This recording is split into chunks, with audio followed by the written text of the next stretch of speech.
Hey everyone, Travis here at the very end of day 2 of week 7 of the LCS North American edition with Daydreamin, who is a Coast edition. How's it going, Daydreamin? I think we won, so feeling pretty good. Well, that seems like a reasonable thing to feel after a win. I'm going to talk to you about those glasses because they're adorable, but we're going to save that for later in the interview. Uh, you guys won. You guys have won twice now in a row. CLG this week won 4 times in a row, which I guess is their record.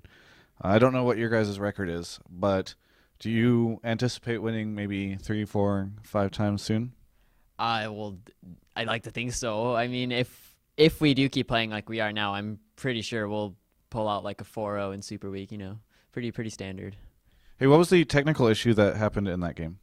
I actually have no idea. I don't know what happened on Curse because I know the first pause was by Curse. I think what happened was Saint flashed to Tibbers me, but for some reason his Tibbers didn't go off. Oh.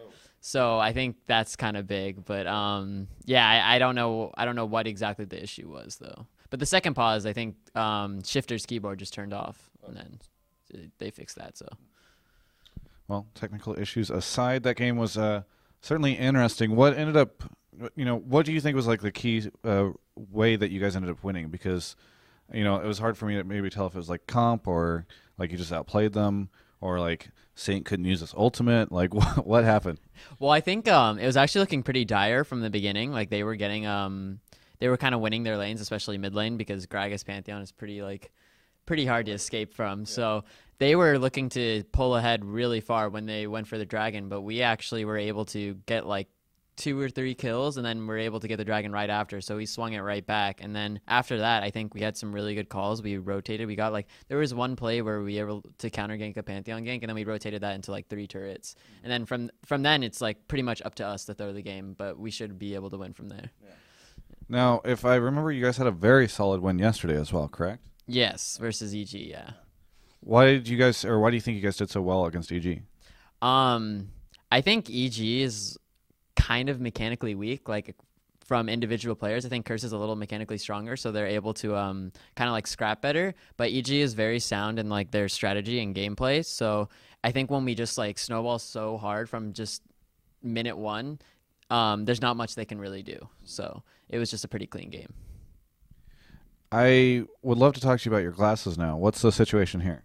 I've pretty much had like an astigmatism, and I've been nearsighted for pretty much like since I became a teenager. Yeah. So I've always supposed to have been wearing glasses, but I never really went and made an appointment and got them. But I finally did, and so here they are.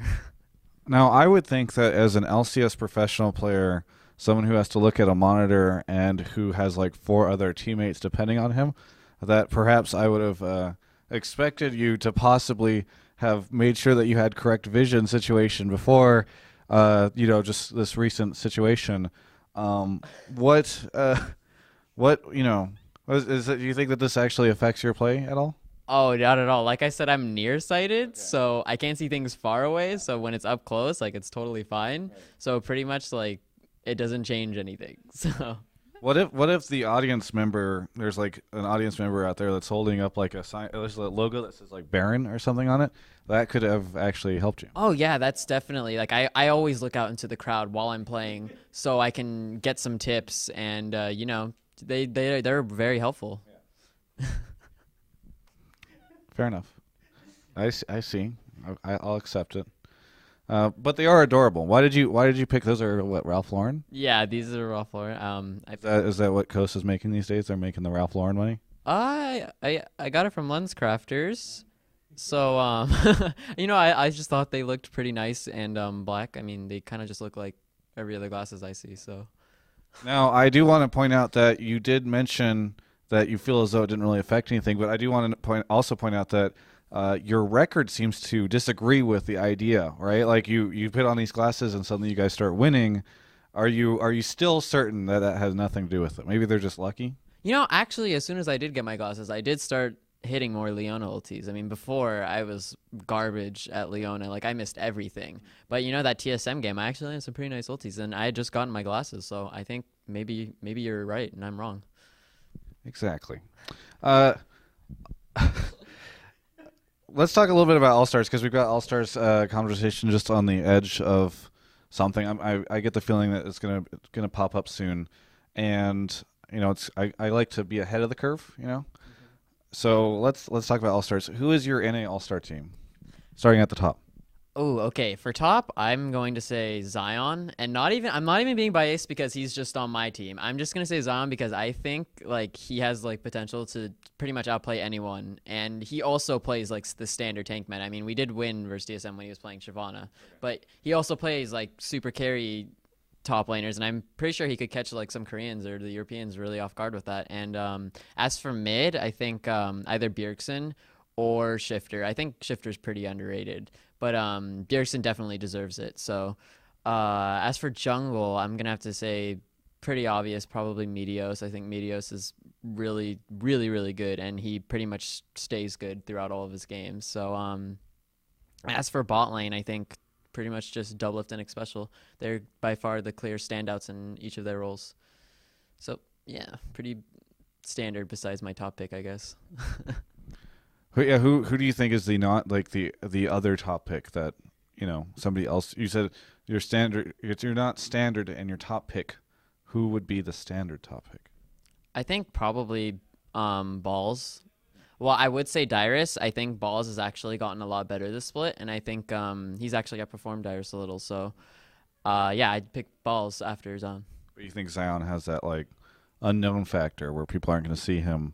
They don't have the expectations for what he can pull out. Well, not unknown factor, but yeah, like his champ pool, I think, is a lot deeper, and he can pull out that random Jax and just like carry a game really hard. So I think that could be really valuable. Now, Doublelift in an interview yesterday said he feels confident that Dexter is the best jungler in North America. So why did you? But you said it's very easy to pick Meteos. So I'd love to know why you would say that. Oh, well, I mean, I think Dexter is really good too, and I think Dexter could very possibly be like the best jungler in NA. But I just think because Dexter hasn't been playing all this split, I think Meteos has earned it more or less. So I think if Dexter keeps performing like he is, he could very well go to All Stars. But for now, my pick is Meteos.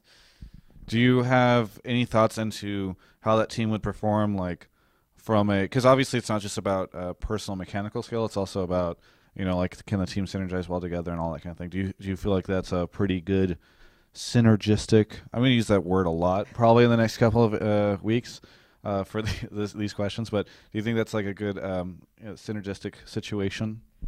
Yeah, I think NA could do amazing at All Stars. I honestly think people overrate like other regions, like especially Korea. Like while Korea is really good, I don't think they're like so far ahead that like we have no chance. I still think that NA just has a fighting shot. So yeah, we should do good. Do you think that Monte Cristo is going to come to your place and strangle your sleep for saying that? I think so, because like Monty, like there'll be like a 50-minute game in Korea, and it'll be like the best game ever. But if there's like a 50-minute game in NA, it's like, wow, these teams just can't close it out. They're just so bad. Like I think it's kind of like a double standard, and I think people are underrating NA. Are you concerned that now he'll do more than strangle you after those words? I think Monte's a pretty level-headed guy. I think we'll be on okay terms still. You have any shout-outs, plugs, anything you'd like to say? Shout out to fans, Team Coast, our sponsors, CyberPower PC, Phoenix, and Law Class. So just follow us on Twitter, and that's it. Well, thank you, Daydreamin, for the interview. Glad to see you wearing some glasses for once. You can check out the rest of our coverage of all things, including Daydreamin's glasses and more at ongamers.com.